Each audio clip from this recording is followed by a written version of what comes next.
Wales, first and foremost, hot off the presses. Too quick for the presses, in fact. Riath, how much of a tough night has that been for you in your household in particular? Yeah, as we were just saying off air, I have a very Welsh wife, and I've heard things spoken to the TV this evening. Should not be repeated on air, but yeah, that's a devastating result. I think it's not been. I think it would have been put a flattering edge on the campaign.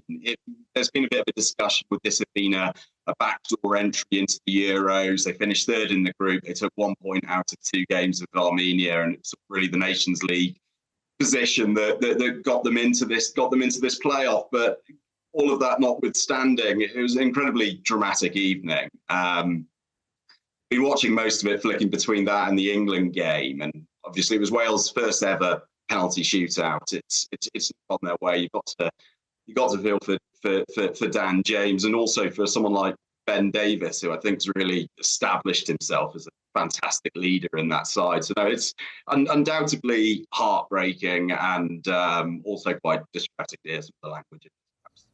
Yeah, it's interesting. We watched it with Robbie Earnshaw, David, here on Sky Sports News. He remains optimistic about the Wales team. Backs Rob Page. Do you expect some of the press from Cardiff to be critical of what they've seen? Yeah, there definitely will be a bit of scrutiny on him now. I was at the World Cup in Qatar when Wales were arguably the worst team in the entire tournament, and that won't be forgotten about. You've got to give Rob Page credit, taking over in quite difficult circumstances from Ryan Giggs on an interim basis, and he coached Wales to the delayed Euro 2020 tournament, and then, of course, at the World Cup, he managed to get them there, and it continues a run. It continued a run of major tournament qualifications, but they've now fallen short, and so it's right that people will look into it.